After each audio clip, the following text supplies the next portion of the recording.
Hello guys, you're welcome to another beautiful day with me, Obinje. Oh, it's your one and only relationship enthusiast. I create content on love, life, marriage, and basically everything that has to do with relationship.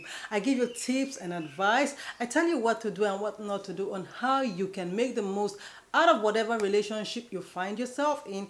The relationship could either be dating or married or whatever. And today I'm going to be talking about what you should be doing if you are in your 30s and not married. That's to say you are single. You could either be single and searching or single and not searching. But whatever case it is, I'm going to be telling you what you can do to make the most out of life at this point in time of your life, so that if and when you do get married, you're not going to sit down one day and say, oh, you wish you had done this when you were single, you wish you had done this, you had done that, you had done this. But don't worry, your girl Obinje always here. So I'm going to be telling you people the things, a number of things, and actually 7 things that you could do within this phase or this period of your life, so that you catch all the fun that you can imagine.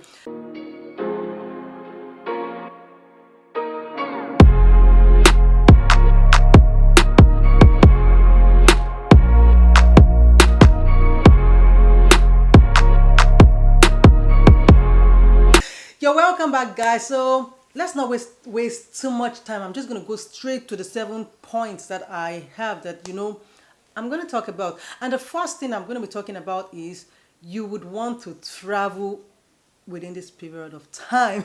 Yes. I bet you everybody loves traveling. I'm yet to meet someone who doesn't love to travel, even if it's just a short trip or a long trip or whatever. But people love to travel. The beauty and the good thing about traveling is that you get to meet new faces, you get to learn new things, you get to explore.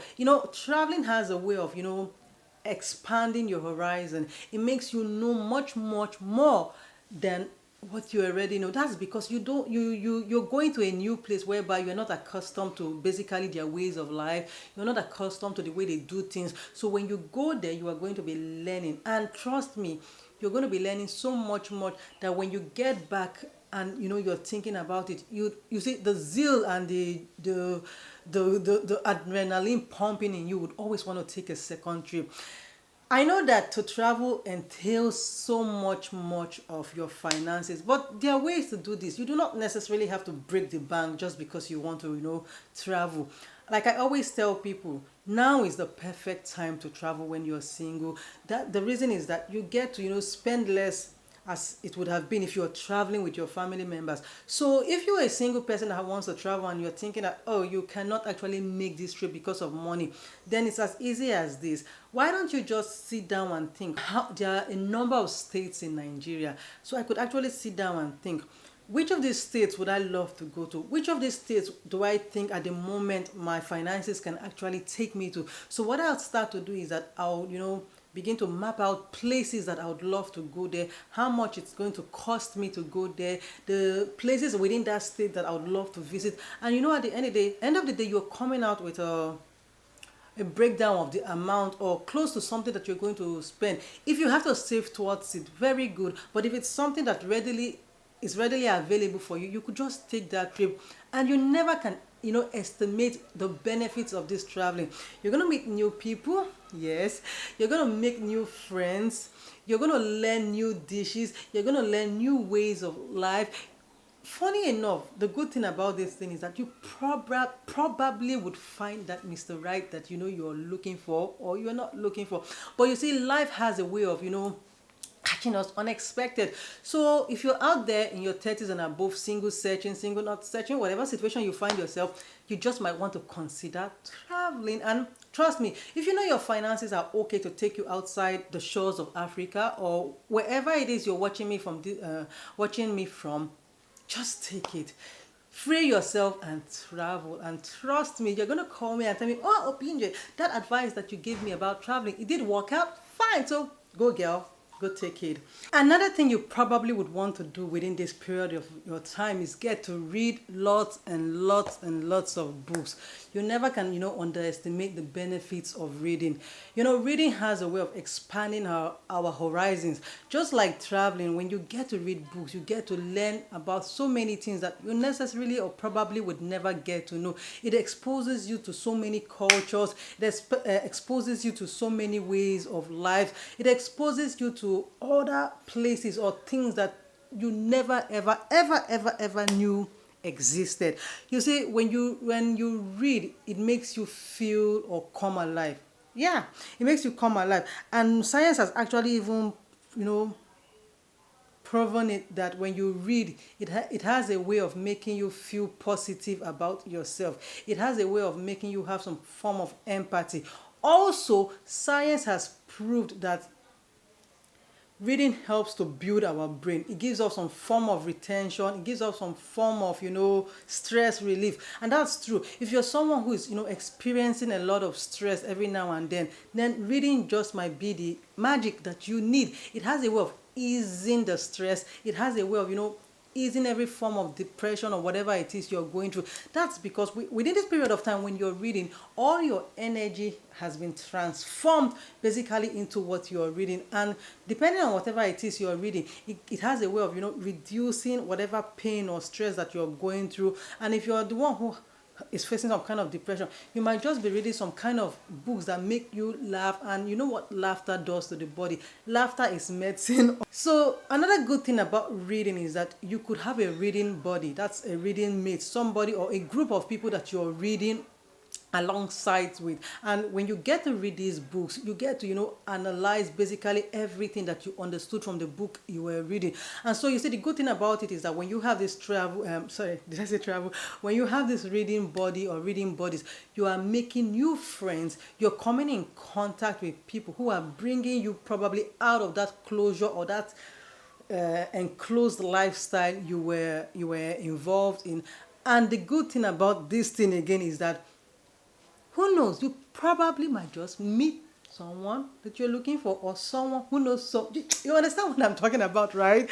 So that's just it about reading. And trust me, you could break down your time of reading. You could, oh, in a month I want to read as many books. It all depends on how fast or how slow you are, or however. So you are projecting that within the end of 1 year I would have read this number of books. And trust me, so many things that you're going to learn from reading. So let's move on. Another thing you probably would want to do is that you would want to join networking groups. Yes. When I talk about networking groups, I'm not talking about groups whereby you are told to, bring money, let's double it or invest it for you, in all those kind of funny things. If you want to invest your money, there are reputable companies that, could advise you on all of that. But when I talk about joining networking groups, you join networking groups that have or pursue a particular cause, or they are focused on a particular agenda. So what happens is that within this period of your time, you know that there's a cause that you are channeling all your activities into. You're channeling your energy, your time, your resources, basically everything into it. I know a number of people who are into, groups that go visiting orphanages every now and then. I know a number of groups where these people go hiking every now and then. I know a number of groups where these people go on sightseeing. So there's a common thing that is bringing all of you together. One thing that you probably would want to be doing within this period of time of your life. Besides, there's nobody holding you or stopping you from doing any of all this. It's just you taking the first step into that thing that you might just love. And when you join a lot of these networking groups, you get to make new friends, you get to meet people, you get to be exposed to so many things. You see, all these points in one way or the other are all intertwined. You get to meet new people, you get to be exposed to so many things, and that's just the beauty of it. You never would get the opportunity to do these things as freely as you would want to do it when you're married. So now that you're single, take the opportunity, go right into it, and invest your time, your energy, or anything that you think you can invest into it. Another thing you would want to be doing within this period of time is that you would want to learn a new hobby. You want to learn new skills or whatever. You see, when we go to school, the duration maybe doesn't give us time to get to learn new hobbies or skills. Notwithstanding, there are people who are able to learn new skills even while they were schooling or whatever. But for the larger number of people, we get to school, graduate, and when we come out, all we want to do is just go straight into the labor market, and that's that. And it's so unfortunate that most people get doing all of this when there are no jobs, they don't have any skills or whatsoever. On the other hand, we still have people that within this period of looking for a job, they divert into learning one trade or skills or one hobby or whatever. The benefits of all of these things is that you could go and learn tailoring, you could learn makeup. There are a number of hobbies that you could learn within this period of time, though they might be cost effective or whatever. But the thing is that when you learn these hobbies, they could either have a way of turning into your mainstream of income, or it could be a side hustle. And the benefits again is that when you are married, these are things that you could, transfer whatever skills you've learned on the side into the home front. Take for instance, you go and learn hair making. It's not every time, for those who have daughters or who will go on into the future and have daughters, it's not every time your daughters want to make their hair that you're going to be making their hair outside. You and I know how expensive it is to make hair. Then imagine a situation whereby you're having more than one daughter or two daughters or thereabout. So imagine how much you're going to be putting down. And we make hair as often as possible. So that's that. If your kids are having birthday parties every now and then, or celebrating their birthdays, which is a normal thing in a society, it's not every time you're going to contract that job to somebody outside. You could do it at home. You could prepare some small chops in the house every now and then. You learn how to make juices and all those stuff. If it comes to your kids outfit, if you've learned how to you've learned tailoring, it's not every time that when there's an alteration, you're going to be looking for someone who's going to do it outside, or you need to amend an outfit. And the list of these hobbies are endless. You could even go learn dancing. Yeah. You could learn to play the piano. You could learn there are so many things out there that you could learn. This is the time to learn it. Marriage, it depends, but the majority case, they never get the time to, do all these things or have the time to explore, because once you get married, the next thing you're talking of raising kids, and you know what it is when you have kids, the opportunities are just so limited. Another thing you'd want to do within this period of time is, this one is a bit funny because we know the relationship between single girls and married women, but trust me, if you're someone who has a married friend that you still keep in touch with, then you just need to do this. And what am I talking about? You would need to visit your married friends every once in a while. Yes. You see, the visit you're going to be paying this friend, at this moment, it might just be just ordinary visit that you are paying that your married friend or that your friend. But trust me, when eventually you get married, you're going to be understanding the reasons why you were visiting that friend. Because when you're visiting that friend, you're going to be learning things that have to do with what it is to run a home. Yeah. You're going to learn or know so many things about what it is to be a wife, what it is to be a mother. You're going to be able to see how that your friend juggles her time, how she organizes her time, how she runs her family. Like I said earlier on, at this period of time, it might all not make sense to you because you're single. But trust me, when you are visiting this friend, and probably you have to be around when she's batting a baby. For instance, none of us, just a few of us, have ever learned how to bat babies. No, just a few of us. So when you visit this friend of yours who just put to bed and she's batting her baby, obviously you're going to want to stand there and look at her, or even maybe assist her. So when you get married, these things are not going to be strange to you. A lot of us were new to this because we probably did not have married friends, or we were not visiting married friends. So we did not know all these things. Like me, when I got married, it was so strange. I remember when I put to bed my first daughter, I had to stay with my mother for 4 months because I was so scared of, batting my baby. You know how it is when you're with a newborn baby. They're so fragile. So that's that. And aside that, you learn how to take care of kids. There are so many things you could learn just visiting that married friend of yours. So In as much as you would not want to, invade into their private space every now and then, but you could once in a while visit them, and don't go empty-handed when you're going visiting a married friend. Trust me, you don't want to do that. Another thing which you would want to do within this period of time is enjoy your freedom. Yeah, you're single, right? So enjoy it. Why feel caged when you are free? Why feel caged while you are free? A lot of you in this stage are caged. And you know the funny part of the thing? You are the one who is caging yourself. Nobody's caging you. There's no husband caging you. And again, you probably wouldn't be living with your parents. So your parents are not caging you. So unlock the cage, throw the keys, and be free. Yeah, throw those keys away and be free. This is a time to enjoy yourself. This is a time to enjoy whatever freedom that you think you have. Make the most of it. Enjoy it, because trust me, when you get married, your freedom level is going to be reduced drastically. If you're the type who likes to party, no more partying when you get married. Besides, even if you go for parties, it's not going to be those type of parties that you were going to as a single lady. It's not going to be that type.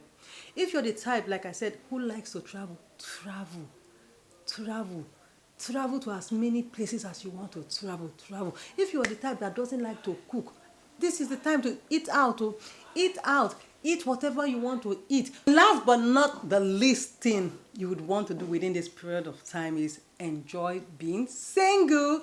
Yeah, there are so many single girls that just cannot enjoy being single because of the pressure of wanting to get married and start having kids. So you see, when this pressure begins to mount heavily on them, they are going helter-skelter, looking for love, and funny enough, looking for love in all the wrong places. My dear, don't go looking for love. Don't beg anybody for love. This is a time that God has given to you. So just enjoy being single and make the most out of it. Sure, you're going to have a lot of suitors coming every now and then, but do not allow the pressure of wanting to get married and wanting to have kids make you make the wrong decision.